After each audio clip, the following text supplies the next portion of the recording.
Teve uma operação hoje no sudoeste do estado para destruir caminhos usados por contrabandistas. O Wagner Crespo vai explicar melhor essa situação, onde foi essa operação e como foi esse trabalho, Wagner.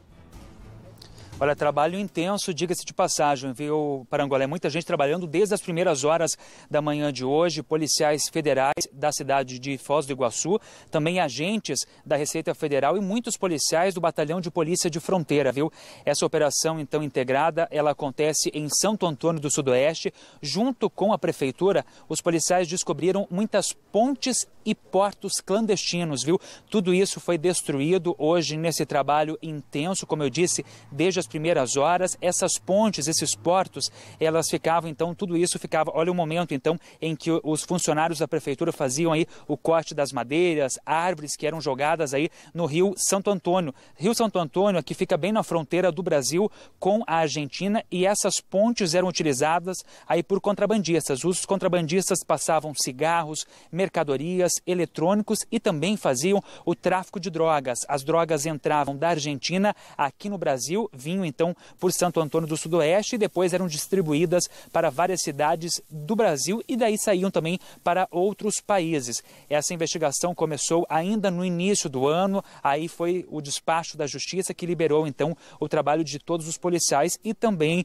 dos agentes da Receita Federal. Como eu disse, um trabalho intenso, os colegas jornalistas, o Ailton Santos e também o Vandré do Biela estão acompanhando essa operação desde o início da manhã de hoje, aí um trabalho que continua e agora a polícia quer saber quem era responsável por essas pontes e também por esses portos. Olha aí, madeira, inclusive de árvores nativas. Essas árvores eram derrubadas e utilizadas então para passagem de veículos, maquinário, tudo isso que fazia o transporte então de mercadoria ilícita.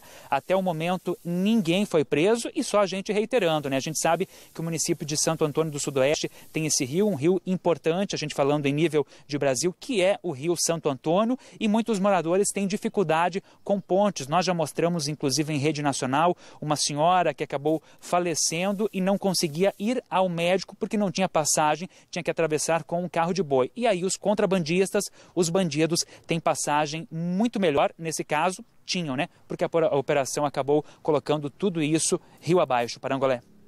Obrigado, Wagner. Obrigado lá ao do Biela, obrigado Ailton Santos, o pessoal e o Jornal Paraná, não é?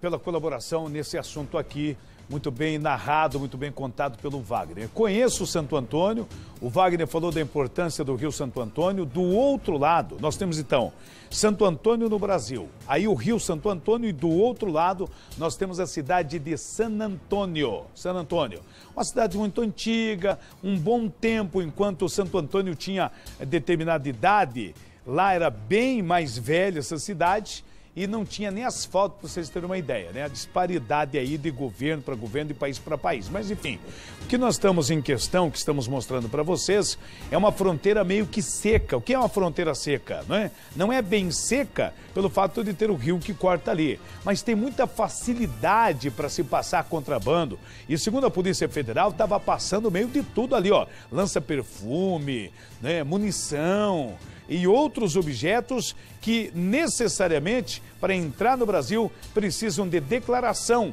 quando precisam recolher os seus impostos. E o que é perigoso e proibido é contrabando, é crime, tá? Belíssimo trabalho das forças acabando com esse carreiro, acabando com esta passagem, principalmente dos contrabandistas.